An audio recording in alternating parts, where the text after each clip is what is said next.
السلام عليكم ورحمة الله وبركاته.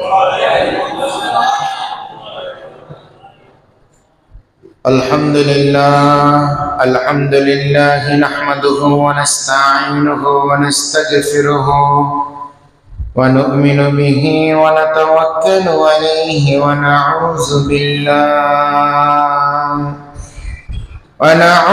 بالله من شرور أنفسنا ومن سيئات أعمالنا. من يهده الله فلا مضل له ومن يضلل فلا هادي له، ونشهد أن لا إله إلا الله وحده لا شريك له،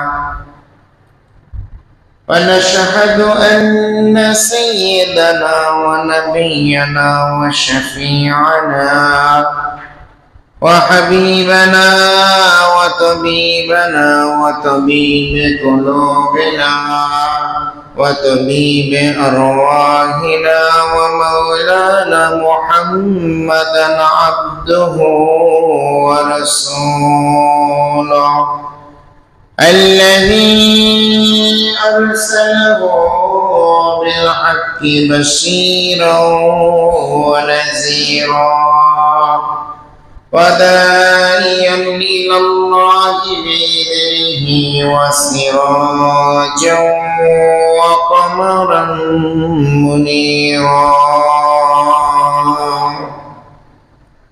فقد قال الله تعالى في شان حبيبه ومحبوبه ومعشوقه مخبرا وآمرا: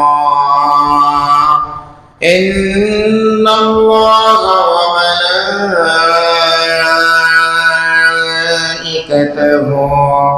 يصلون على النبي يا أيها الذين آمنوا صلوا عليه وسلموا تسليما.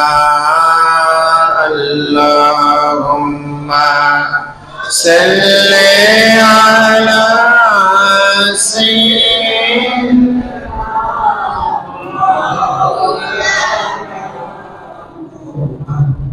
وعلى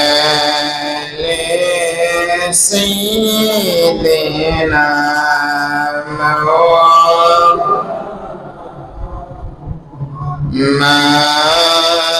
اللهم صل على سيدنا مولانا محمد وعلى آل سيدنا.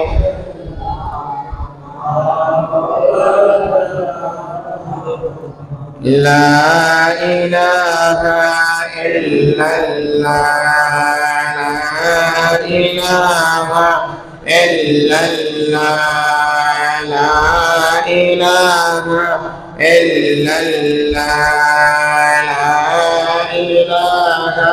لا إله إلا الله، لا إله إلا الله محمد رسول الله صلى الله عليه وسلم. الله الله الله الله الله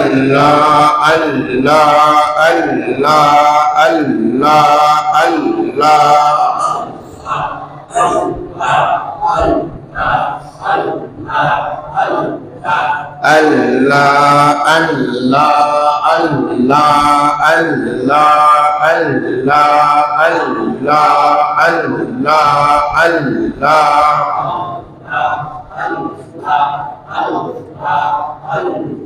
لا إله إلا الله محمد رسول الله সাল্লাল্লাহু আলাইহি ওয়াসাল্লাম। মুআজ্জাজ মুহতারাম, উপস্থিত মুরব্বিয়ানে কেরাম, যুবক ভাইরা, কলিজার টুকরা মাসুম বাচ্চারা, পর্দার আড়ালের মা ও বোনেরা, আল্লাহ পাক রব্বুল আলামিনের দরবারে অসংখ্য অগণিত শুকরিয়া। রব্বুল আলামিন আমাদেরকে আল্লাহ পাকের মহান হুকুম জুমার নামাজ জামাতের সাথে আদায় করার উদ্দেশ্যে আল্লাহ পাকের ঘরে আসার বসার তৌফিক দিয়েছেন। এজন্য আমরা সকলে মহান রব্বুল আলামিনের দরবারে শুকরিয়া আদায় করি, বলি আলহামদুলিল্লাহ। আজকে জমাদিউল আউয়াল, জুমাদাল উলা মূলত শব্দটা আমরা জমাদিউল আউয়াল বলি। এই জমাদিউল আউয়াল মাসের আজকে প্রথম জুমা, আজকে 5 তারিখ। আজকের খুতবার আলোচ্য বিষয় হচ্ছে নামাজের গুরুত্ব। কিসের গুরুত্ব? নামাজের গুরুত্ব। আহমিয়াতুস সালাত তথা নামাজের গুরুত্ব, এই বিষয়ের উপরে আজকের খুতবার আলোচনা। আল্লাহ পাক রব্বুল আলামিন আমাদেরকে এই বিষয়ে জানা, বলা এবং সকলকে শুনে আমল করার তৌফিক দান করুক। সকলে বলি আমিন। আমরা সকলে জানি ইসলামের 5টি স্তম্ভ তথা খুঁটি, 5টা খুঁটি, 5টা স্তম্ভ, 5টা পিলার, অর্থাৎ এই বিষয়গুলির উপরে ইসলাম প্রতিষ্ঠিত। ইসলাম এই বিষয়গুলির উপরে মুমিনের কাছে পরিচিত। কি কথা বলে, ঠিক না? তো ইসলামের 5টি স্তম্ভ তথা খুঁটির মধ্যে কালিমার পরেই হচ্ছে নামাজ। কালিমার পরে কি? নামাজ। আমরা বলে থাকি কালিমা, নামাজ, রোজা, হজ, যাকাত। এই কালিমা মানে হচ্ছে ঈমান। কালিমা মানে কি? ঈমান। বললেন লা ইলাহা ইল্লাল্লাহু মুহাম্মাদুর রাসূলুল্লাহ, এটাই হচ্ছে কালিমা। এটাই কি কালিমা? এই কালিমার মধ্যে 2টা জিনিস আছে। একটা হচ্ছে তাওহীদ, লা ইলাহা ইল্লাল্লাহ, এটা হচ্ছে তাওহীদ। এটা কি তাওহীদ। আর মুহাম্মাদুর রাসূলুল্লাহ, এটা হচ্ছে রিসালাত। এটা কি রিসালাত। লা ইলাহা ইল্লাল্লাহ হচ্ছে তাওহীদ, মুহাম্মাদুর রাসূলুল্লাহ হচ্ছে কি রিসালাত। তাওহীদ মানে একাত্মবাদ, আল্লাহকে এক বলে স্বীকার করা। আর রিসালাত মানে আমাদের নবীকে সর্বশেষ নবী বলে স্বীকার করা। এটাকে বলা হয় কালিমা, কালিমায়ে তাইয়্যিবা। এই কালেমাটা পড়ার মাধ্যমে একটা লোক ঈমান আনে। এই ঈমান আনে, এটাই হচ্ছে তার ইসলামের 5টা স্তম্ভ, 5টা খুঁটির মধ্যে প্রথম খুঁটি। এরপরে দ্বিতীয় হচ্ছে নামাজ। দ্বিতীয় কি? নামাজ। এই নামাজের গুরুত্বের উপরে আজকের খুতবার আলোচনা। এর আগেও আপনাদেরকে নামাজ সম্পর্কে বিভিন্ন খুতবায় বিভিন্ন সময়ে আমি প্রায়ই নামাজ, হালাল হারাম, মা বাবার খেদমত, আত্মীয়তার হক, এই বিষয়গুলির উপরে আমার খুতবায় আমি বেশি কথা বলি বা বেশি গুরুত্ব দিয়ে কথা বলি। তার কারণ হচ্ছে আপনার এই বিষয়গুলি যদি ঠিক হয়ে যায়, অন্যান্য বিষয়গুলি আপনার ঠিক হয়ে যাবে। সুবহানাল্লাহ বলেন। এইগুলি ঠিক হলে অন্যান্য বিষয়গুলি কি হবে? ঠিক হয়ে যাবে। এইগুলি যদি ঠিক না থাকে, অন্য বিষয়গুলি আপনি ঠিক করার চেষ্টা করলেও ঠিক হবে না। অন্য বিষয়গুলি ঠিক করার চেষ্টা করলেও কি হবে না? ঠিক। এই জন্য এই বিষয়গুলির উপরে আমি প্রায় প্রতি খুতবায় চেষ্টা করি দিয়ে একটি করে বলেও কথা বলা। নামাজের গুরুত্ব মূলত এত বেশি যে নামাজ যখন নবীজি মেরাজ থেকে নিয়ে আসলেন, আল্লাহ তাআলা তো আমাদের উপরে 50 ওয়াক্ত থেকে, আপনারা এই ওয়াজ জানেন, পরবর্তীতে 5 ওয়াক্ত আসে। 50 প্রথমে দিয়েছিল, পরে কত আসছে? এবং এক বর্ণনায় আসছে যেই নবী পরামর্শ দিয়েছিলেন আমাদের নবীকে যে আল্লাহর কাছ থেকে আপনি নামাজ কমায় নিয়ে আসেন, তার নাম হচ্ছে মুসা কালিমুল্লাহ। নাম কি? মুসা কালিমুল্লাহ। এক বর্ণনায় আসছে 5 ওয়াক্ত যখন সর্বশেষ আনা হলো, মুসা আলাইহিস সালাম তখনও বলছে আপনার উম্মত এই 5 ওয়াক্ত আদায় করবেন। আপনার উম্মত এই 5 ওয়াক্ত আদায় করবেন। আপনার আল্লাহর কাছে গিয়ে আরো কমায় নিয়ে আসুন। তো নবীজি তখন বলছে যে আল্লাহর কাছে 50 থেকে 5 নিয়ে আসে, এরপরেও কমাইতে যাওয়া এটা আমার নিজের কাছে লজ্জা লাগে। নিজের কাছে কি লাগে? লজ্জা লাগে। এই জন্য নবীজি আর জানায় আল্লাহ তাআলা 5 ওয়াক্ত নির্ধারণ রাখছে এবং এই 5 ওয়াক্ত নামাজ কিয়ামত পর্যন্ত প্রত্যেকটা মুমিন মুসলমানের উপরে ফরজে আইন। কি ফরজে আইন মানে বাধ্যতামূলক এটা পালন করতে। কিছু কিছু সময় আল্লাহ তাআলা নামাজকে মুসাফির যখন থাকবেন তখন আল্লাহ কসর দিছেন, নামাজ বাদ দেন নাই, কসর দিছেন, মানে 4 রাকাতের জায়গায় কয় রাকাত? 2 রাকাত। এটা যখন আপনি মুসাফির হবেন তখন, কিন্তু নামাজ কিন্তু বাদ দেয়নি, বাদ দিছে। আপনি যখন আইসিইউতে থাকবেন, এমন অবস্থায় থাকবেন নামাজ পড়ার সুযোগ নাই, কথা বুঝেন নাই, এমন অসুস্থ হয়ে গেছে, মা বোনদের নির্ধারিত অসুস্থতা আছে, আমরা কোনো কারণে এমন অসুস্থ হলাম যে আইসিইউতে আমার নিজের খবর নিজের নাই, এমন অবস্থা, তখনও কিন্তু আপনার আমার উপরে নামাজটা বাদ হয় নাই। পরে যখন স্বাভাবিক হব এই নামাজগুলি আমাদের আদায় করতে হবে। এই নামাজগুলি কি করতে হবে? আদায় করতে হবে। এটার নাম কাজা নামাজ। কি নামাজ? কাজা নামাজ। তার মানে হচ্ছে নামাজ এমন ফরজে আইন যার যারটা তারি করা লাগবে, এবং মুসাফির হলে কসর করা লাগবে, এমন অসুস্থ যে তার নিজের খবর নিজে নাই, কখন পায়খানা করতেছে, কখন পেশাব করতেছে, কখন দিন যাচ্ছে, কখন রাত যাচ্ছে, ওনার কোনো জ্ঞানই নাই, উনি অনেকটা পাগলের মতো। তার জন্য আল্লাহ তাআলা কলম উঠিয়ে দিয়েছেন। আর রুফিয়াল কলামু আন সালাসিন, হাদিসে আসছে নবীজি বলেছেন আল্লাহ 3 ব্যক্তির থেকে কলম উঠিয়ে দিয়েছেন। এর মধ্যে একজন হচ্ছে মাজনুন, যে পাগল, যে কি পাগলটার কোনো খেয়াল নাই, ধ্যান নাই। আরেকজন হচ্ছে এমন অসুস্থ ব্যক্তি যে বলতে পারে না কখন দিন যায়, কখন রাত যায়, কখন পেশাব করে, কখন পায়খানা করে, ওযু করছে কিনা, ওযুর নিয়মেরও খবর নাই, কোন জায়গায় সূরা ফাতিহা পড়ে, কোন জায়গায় সুবহান রাব্বিয়াল আযীম পড়ে, কোন জায়গায় দোয়া কুনুত পড়ে, কোন জায়গায় দোয়া মাসুরা পড়ে, এই খবর তার মধ্যে নাই।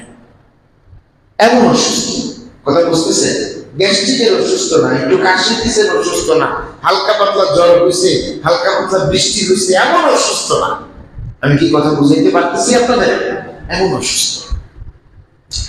তাহলে নামাজের গুরুত্বের একটা দিক ইসলামের স্তম্ভ, আরেকটা দিক হচ্ছে এটা ফরজে আইন, আপনার আমার সবার জন্য আল্লাহর পক্ষ থেকে বাধ্যতামূলক, এটা যার যারটা তার আদায় করতে। কথা কি বুঝতে পারতেছেন? এখন আপনাদেরকে আমি বলেছি, তারপরে স্মরণ করাইয়া দিই। আল্লাহ তাআলা যখন জিবরিল আমিনকে সৃষ্টি করলেন তার 600 পাখা ছিল। সুবহানাল্লাহ। 600 পাখা। এক একটা পাখা এমন যে এই একটা পাখা যদি সে সূর্যের সামনে ধরে তাহলে পুরো পৃথিবী অন্ধকার হয়ে যাবে। পুরো পৃথিবী কি হয়ে যাবে? অন্ধকার হয়ে যাবে। এই পাখাটা যদি সে জমিনে বিছায়া দেয় তাহলে পুরো জমিটা তার পাখার উপরে পড়ে যাবে, পৃথিবীর কোনো জায়গা খালি থাকবে না। সব ভরাট হওয়ার পরেও জিবরাইল আলাইহিস সালামের পাখা ওই ডানাটা পৃথিবীর বাইরেও চলে যাবে। সুবহানাল্লাহ বলেন। কয়টা পাখা? একটা। এরকম কয়শো পাখা দিয়ে আল্লাহ তাকে বানাইছে? 600 পাখা। তো লাম্মা খলাকাল্লাহু জিবরিলা রাআ সূরাতাহু ফাআজিবা, আল্লাহ তাআলা যখন জিবরিল আমিনকে এইভাবে 600 পাখা দিয়ে সৃষ্টি করলেন এবং জিবরাইল আলাইহিস সালাম নিজে তিনি তাকে দেখলেন, তখন জিবরাইল আলাইহিস সালাম আল্লাহকে জিজ্ঞেস করলেন যে আল্লাহ, আমার মতো এরকম পাখা দিয়া, এরকম আকৃতি দিয়া আপনি কি আর কাউকে সৃষ্টি করছেন? আল্লাহ তাআলা বললেন যে না, এইরকম পাখা দিয়া, এইরকম আকৃতি দিয়া আমি আল্লাহ কাউকে সৃষ্টি করিনি। তিনি ফেরেশতাদের প্রধান। তখন জিবরাইল আলাইহিস সালাম বললেন, আল্লাহ, আর কাউকে কি এইভাবে সৃষ্টি করবেন? কাউরে এখনো সৃষ্টি করেন নাই, আর কাউকে এইভাবে সৃষ্টি করবেন কিনা? তখন জিবরাইল আলাইহিস সালাম বললেন আল্লাহ তাআলাকে, যার কাউকে এইভাবে সৃষ্টি করেন নাই, করবেন কিনা? আল্লাহ জানা এইরকম পাখা দিয়া, এইরকম আকৃতি দিয়া কমে দাও, ঠান্ডা লাগে, তুমি এটা কমে সময় ইস্তিগফার করি, আস্তাগফিরুল্লাহ রাব্বি মিন কুল্লি যামবিন, দুরূদ শরীফ পড়ি, আল্লাহুম্মা সাল্লি আলা সাইয়্যিদিনা ওয়া নাবিয়িনা মুহাম্মদ। তো আমার ভাইরা, যখন জিবরাইল আলাইহিস সালাম বললেন যে আল্লাহকে, যে আল্লাহ এরকম কাউকে সৃষ্টি করেন নাই, করবেন কিনা, আল্লাহ জানা এরকম আকৃতি দিয়ে আমি কাউকে সৃষ্টি করি নাই, আর কিয়ামত পর্যন্ত এরকম আকৃতি দিয়ে আমি কাউকে সৃষ্টি করব। কথা বুঝতেছেন আপনারা? তখন আল্লাহর পক্ষ থেকে আল্লাহ তাআলা যখন এটা জানিয়ে দিলেন জিবরাইল আলাইহিস সালাম, তখন শুকরিয়া আদায় করতে গিয়ে খুশি হয়ে 2 রাকাত নামাজ পড়লেন। কয় রাকাত? 2 রাকাত। হাদিসে আসছে, দুররাতুন নাসিহিন ফিল ওয়াজি ওয়াল ইরশাদ, এই কিতাবের মধ্যে আসছে যে তার সেই 2 রাকাত নামাজের কিয়াম, এই যে দাঁড়ানো অবস্থায় তিনি 70,000 বছর পার করে দিয়েছেন। কয় হাজার বছর?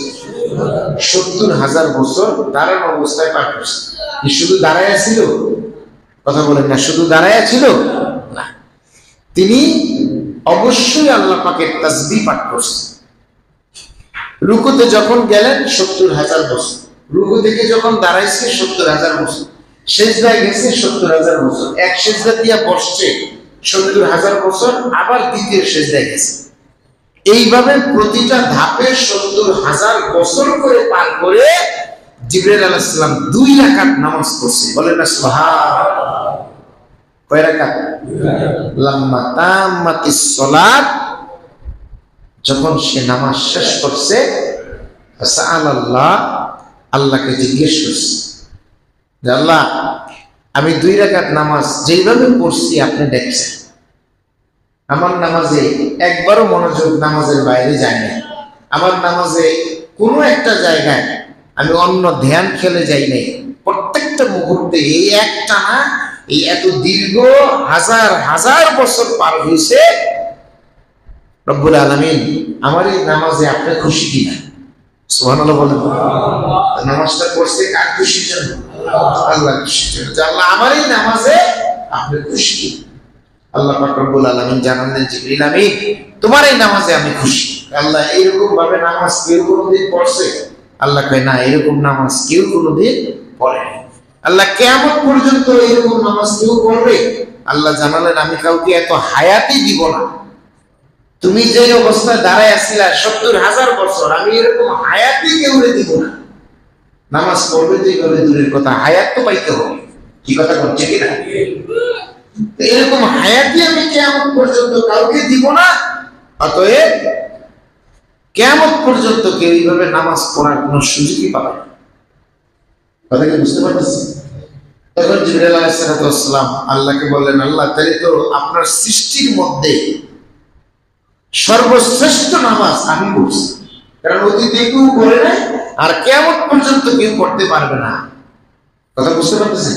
তাহলে তো সর্বশ্রেষ্ঠ নামাজটা আমিই পড়লাম। আল্লাহ তাআলা তখন জানালেন যে জিবরাইল, না, তোমার নামাজে আমি আল্লাহ খুশি।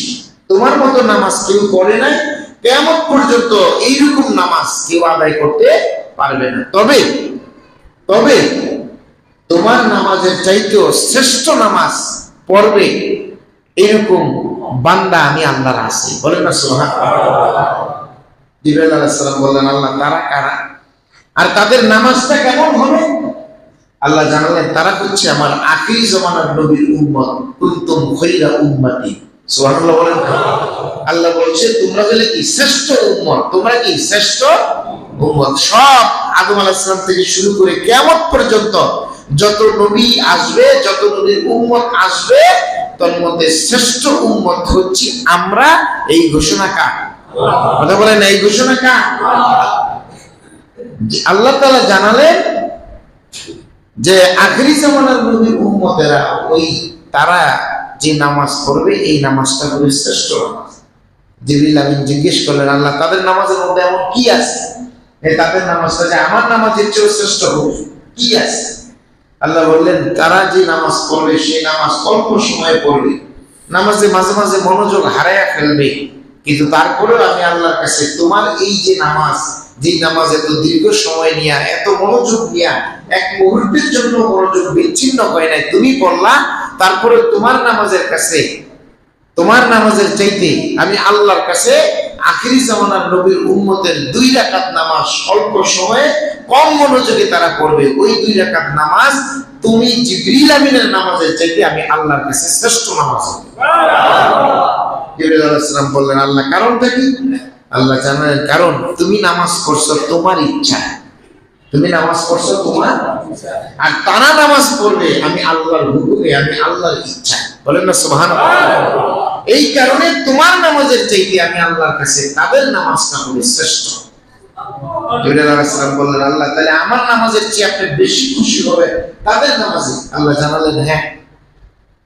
তখন আল্লাহ পাক রব্বুল আলামিন বললেন, জিবরিল আমিন জানতে চাইলেন, আল্লাহ তাহলে ওই উম্মতের এই নামাজ পড়লে তাদেরকে কি পুরস্কার দিবেন, তাদের উপহার দিবেন কি? কথা বুঝেন নাই? আমার নামাজের চেয়ে তাদের নামাজ শ্রেষ্ঠ হইল, তাদের নামাজে খুশি হইলেন, তাদেরকে উপহার দিবেন কি? আল্লাহ তাআলা জানালেন তাদেরকে আমি জান্নাতুল মাওয়া নামে একটা জান্নাত বানাইছি, ওই জান্নাতটা আমি আল্লাহ নামাজীদেরকে উপহার দিব। সুবহানাল্লাহ। জিবরাইল আলাইহিস সালাম বললেন, আল্লাহ ওই জান্নাতটা আমি কি একটু দেখতে পারি ঘুরে, যে জান্নাতুল মাওয়াটা আপনি তাদেরকে উপহার দিবেন? আল্লাহ বললেন ঠিক আছে দেখো। জিবরাইল আলাইহিস সালাম বললেন, আল্লাহ আমার তো 600 পাখা দিয়েছেন, এক একটা পাখা এত বিশাল যে সূর্যের মধ্যে ধরে রাখলে পুরো পৃথিবী অন্ধকার হয়ে যাবে। জমিনে যদি একটা পাখা বিছিয়ে দেয়, পুরো জমিন এই পাখার নিচে ঢুকে যাওয়ার পরেও পাখা আরো বাইরে থাকে। আল্লাহ বললেন, তোমার এই পাখা দিয়া জান্নাতুল মাওয়া ঘুরা দেখা শেষ করতে পারবা না। সুবহানাল্লাহ। তোমার আমি আরো 2টা স্পেশাল পাখা লাগাই দিয়েছি। ফেরেশতাদের গতি শুরু করলে, আমরা দৌড় শুরু করলে আস্তে আস্তে আমাদের স্পিড কমে। প্রথম 1 কিলোমিটার যদি 20 মিনিটে যাই, পরের 1 কিলোমিটার যেতে আধা ঘন্টা লাগবে, পরের 1 কিলোমিটার যেতে 1 ঘন্টা লাগবে, পরের 1 কিলোমিটার যদি যাইতে পারি তাহলে 3 ঘন্টা লাগবে। কথা বলেন ঠিক না?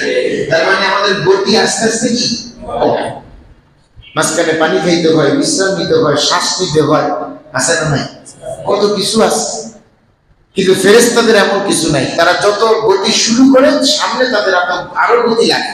জিবরাইল আলাইহিস সালামের 600 পাখায় যে পরিমাণ গতি ছিল, আল্লাহ যে বিশেষ 2টা পাখা দিয়েছে, ওই পাখা 2টার মধ্যে আরো বেশি, ওই 600 পাখার সমান গতি এই 2টা পাখার মধ্যে আছে। এই গতি নিয়ে সে জান্নাতুল মাওয়া জান্নাতটা উড়ে উড়ে আসমান দিয়ে উড়ে জান্নাতুল মাওয়া তিনি ঘুরে দেখছেন। 10,000 বছর দেখছেন। কয় হাজার বছর? 10,000 বছর দেখার পরে জান্নাতুল মাওয়ার জমিনের মধ্যে আছে। সুবহানাল্লাহ। নাইমা আল্লাহকে জিজ্ঞেস করতেছে, আল্লাহ আমি কতটুকু দেখছি? জান্নাতুল মাওয়া এই 600 পাখা, 600 পাখার সমান গতি সম্পূর্ণ আরো 2টা পাখা, এইগুলি নিয়ে জান্নাতুল মাওয়া কোথাও থাইমা দেখি নাই, উইরা দেখছি, বিমানে দেখছি, এই পাখার গতিতে উড়ে উড়ে দেখছি। এখন জমিনে নামলাম, আল্লাহ আমি কতটুকু দেখছি? আমি তো এটা শুরু আর শেষ খুঁজে পাচ্ছি না। আল্লাহ জানালেন, তুমি আমার জান্নাতুল মাওয়ার 70,000 ভাগের 1 ভাগ এখনো দেখে শেষ করতে পারবে। চমৎকার জান্নাতীরা আখিরি জামানার নবীর উম্মতের জন্য আমি আল্লাহ রেখে দিছি। সুবহানাল্লাহ। জিবরাইল আলাইহিস সালাম বললেন, রব্বুল আলামিন এর চেয়ে বড় কোন সৃষ্টি আপনার আছেনি? এই জান্নাতুল মাওয়ার চেয়ে বড় কোন সৃষ্টি আপনি করছেন কিনা? সুবহানাল্লাহ। আল্লাহ জানালেন সর্বশ্রেষ্ঠ জান্নাত জান্নাতুল ফেরদাউস, ওই জান্নাতুল ফেরদাউসের 70,000 ভাগের 1 ভাগ জান্নাতুল মাওয়া। আল্লাহ জান্নাতুল ফেরদাউসের চেয়ে বড় কিছু বানাইছেন? আল্লাহ কয় হ্যাঁ। আল্লাহ কি? আমি আল্লাহর আরশ। এইজন্য আল্লাহ বলছেন আরশুন আজিম। সুবহানাল্লাহ। আজিম মানে মহান, বড়। আরশকে আল্লাহ আজিম বলছেন। কথাটা বুঝতে পারতেছেন? আরশ কি বড়, আর নবীর চরিত্রকে আল্লাহ তাআলা আজিম বলছেন, ইন্নাকা লাআলা খুলুকিন আযীম। সুবহানাল্লাহ বলেন। আরশকে আজিম বলছেন, নবীর চরিত্র কি বলছেন? আজিম বলছেন। আরশ বড়, কত বড়? জান্নাতুল ফেরদাউস, জান্নাতুল মাওয়া, জান্নাতুল ফেরদাউসের 70,000 ভাগের 1 ভাগ, আর জান্নাতুল ফেরদাউসের আরশের 70,000 ভাগের 1 ভাগ হলো জান্নাতুল ফেরদাউস। জিবরিল আমিনকে আল্লাহ আমি আরশটা ঘুরে দেখি, আমার অনুমতি নেই। জিবরাইল আলাইহিস সালাম আরশ ঘুরে দেখতে গেছেন। হাদিসে আসছে তিনি আরশ ঘুরে দেখে শেষ করতে পারেন নাই। বলতেছে আল্লাহ জান্নাতুল মাওয়াই শেষ করতে পারি নাই, ফিরদাউসের তো তুলনাই নাই, আর আরশ তো তার চেয়েও বড়। আল্লাহ আরশের চেয়েও বড় কিছু আছে? সুবহানাল্লাহ। আরশের চেয়েও বড় কিছু আছে? সুবহানাল্লাহ। এর চেয়েও বড় কোন সৃষ্টি কি একটা আছে?